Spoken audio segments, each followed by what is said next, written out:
Hey guys, today we're talking about sim racing in virtual reality, and let's jump right in and look through the lenses of the Pimax Crystal Light and the PlayStation VR2. Don't just stand there, run!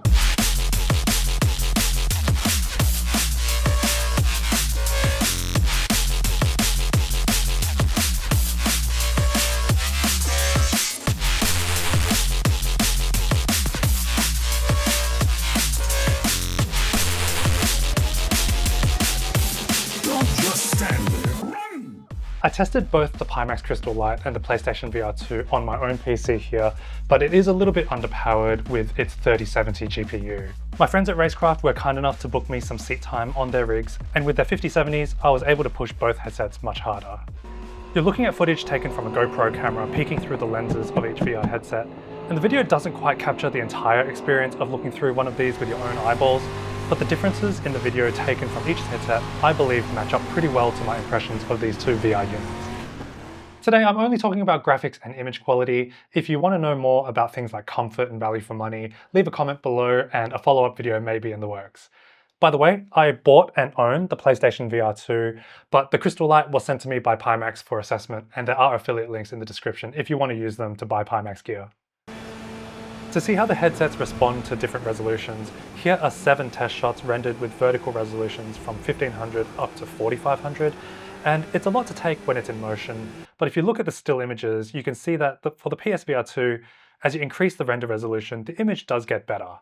It may help to pause to take a closer look at the comparison.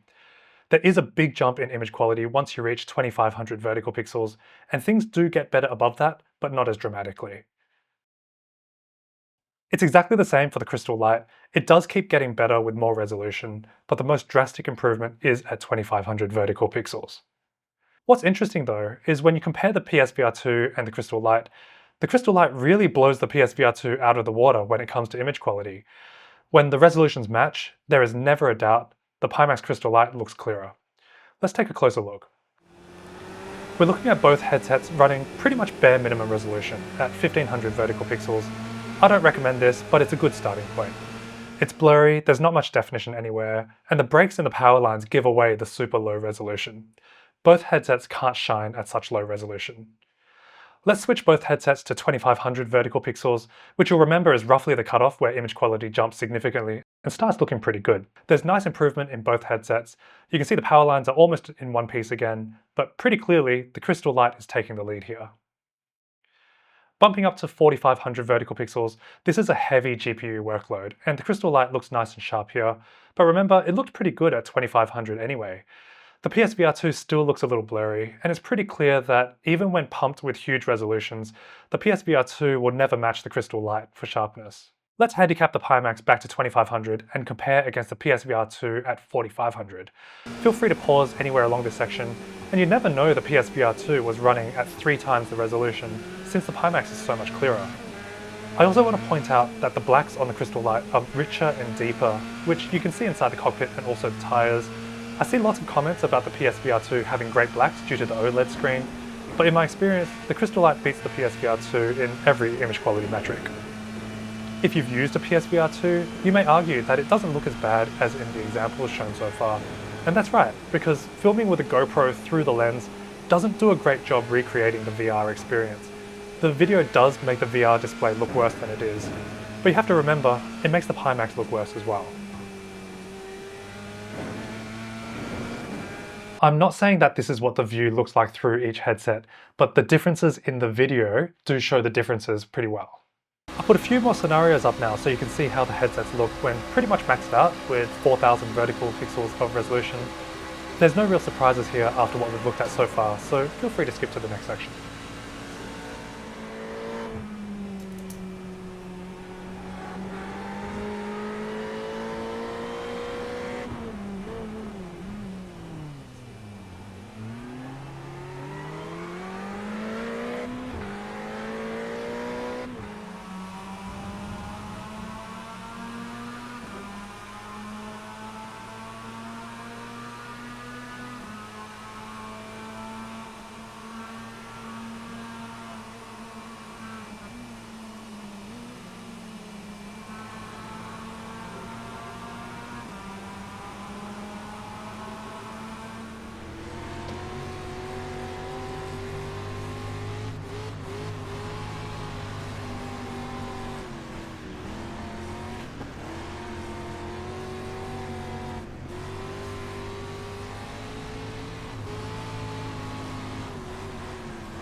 With my slightly older GPU, I do have to make some concessions to image quality in order to keep the performance acceptable. As I showed earlier, keeping the resolution above 2500 vertical pixels makes a big difference to image quality for either headset, but these resolutions can be a little bit much for my 3070. Turning all the graphics settings to low helps with the frame rate, but here at Long Beach that makes whole buildings disappear, which means you lose some atmosphere and also a lot of brake markers at various circuits. Ideally, we keep high resolution and turn the graphics settings up, but for weaker cards, that can drop frame rates into uncomfortably low figures. Foveated rendering is a cool approach to get some performance back. In case you don't know, foveated rendering is where the computer chooses a section of the display to be rendered at high resolution, and everything outside of that section is rendered at a lower resolution. Overall, this is less work for the PC, and I found gains between 20 and 40 frames per second with it activated. The PSVR2 has eye tracking, so the clear window follows your eye. It becomes a bit of a game to see if you can move your eyes fast enough to catch the blurry parts of the frame. But the eye tracking is really responsive, and it means that everywhere you look, you're looking at the high resolution section. You can see in this video that as I race, my eyes do wander all around the viewport. I'm checking the movement of the cars around me, brake markers, corner apexes, the gear indicator on my screen. I'm trying to take in as much information as possible. The Pimax Crystal Light has no eye tracking, so it implements fixed foveated rendering, which means the center of the headset is always clear and the borders are always blurry. And if you remember how wildly my eyes move around in a race, what I found was with the fixed foveation, it was really distracting when my eyes would cross from the clean section to the blurry section and back again.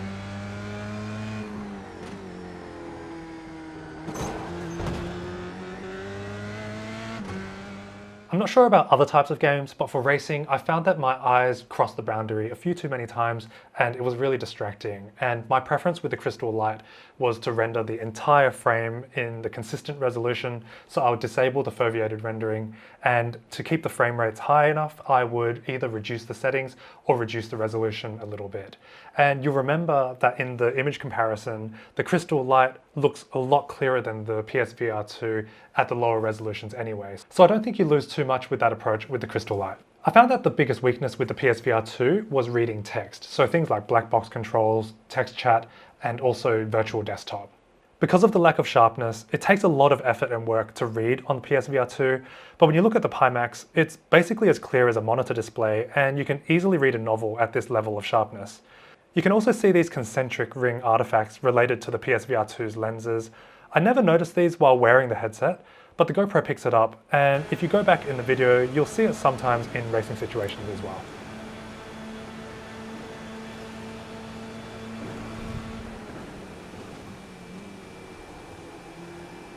What I've shown in the video so far is pretty consistent with my findings of the graphical fidelity of these two headsets in my testing, and the takeaway that I got was that the image quality in the Crystal Light was miles better than the PlayStation VR2. The difference was so clear and obvious that when I was using the Crystal Light and I switched back to the PSVR2 for testing, I was convinced that there was a conflict in the drivers or something on the computer that was affecting the ability for the PSVR2 to render, because everything looked so blurry and grainy after my eyes had gotten used to the Crystal Light. And this really surprised me because I thought that at lower resolutions, the two headsets would pretty much match each other until the render resolutions got high enough that you could take advantage of the Crystal Light and its higher resolution display.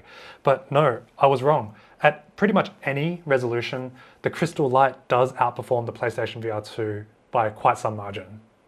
If you're in the market for a VR headset at the moment and graphical quality is really high on your list, then there's no doubt the Crystal Light does provide a clearer picture than the PlayStation VR2. The PSVR2 does have other nice qualities that make it a sensible purchase, but its image quality is usable, but definitely not its strong suit, particularly when compared to something like the Crystal Light. Again, if you're interested in the rest of the ownership experience between these two headsets, then leave a comment below and I may work on a follow-up discussing those other factors. I want to talk about one final thing, and that is it is really hard to film through the lens of the VR headsets and show that to you guys. Each of the lenses for these VR headsets has a very definite sweet spot, and whether it's your eye or your camera, you don't want to be even 1 millimeter off in any direction because it does affect the quality of the image that comes through. The way that I filmed with the GoPro was I 3D scanned both of the headsets and the GoPro. I imported that into my software and designed a mount, which I then 3D printed. And once the camera was in place, I just kind of had to cross my fingers that it was in the sweet spot and start filming. Also, while filming, I only had the little 2-inch screen at the back of the GoPro to determine if I was in the sweet spot or not, and also to frame the footage. And you'll find that in the comparison footage, there's probably going to be some mismatch in the driver height or how far left or right they are, just because when filming so many different scenarios, it's just really hard to keep that consistency. Another thing that makes things tricky is that you're filming a screen, and a lot of my footage came up with these rolling shutter artifacts. The Pimax crystal light produced these little diagonal patterns, and the PlayStation VR created these 2 really huge black bands. And just working around that rolling shutter was pretty challenging. Finally, the refresh rates on the displays were set to 120 frames per second. The GoPro was filming at 60 frames per second, and so sometimes if you pause the footage from the GoPro, you'll see that it actually captures 2 frames from the VR headset, and you get these ghost images. So when I was isolating images to compare between the 2 headsets, I had to be really careful and select a frame where the GoPro captured on both headsets a clean frame and not a duplicate frame. So that pretty much sums up the problems that I identified with the methods that I employed to film this comparison. If you have experience with this type of filming, please leave a comment and share some tips on how to get better footage, because I'd love to up my game and do a better job the next time something like this comes around. So that pretty much sums up this video. Please leave a like and a comment below. I know that the findings may be a little bit controversial, especially since Pimax sent me the headset, but what can I say? The results are the results. And I'm curious to see what you guys have to say about that. And I look forward to continuing this discussion in the comments. All right, I'll see you in the next video. Thanks, guys.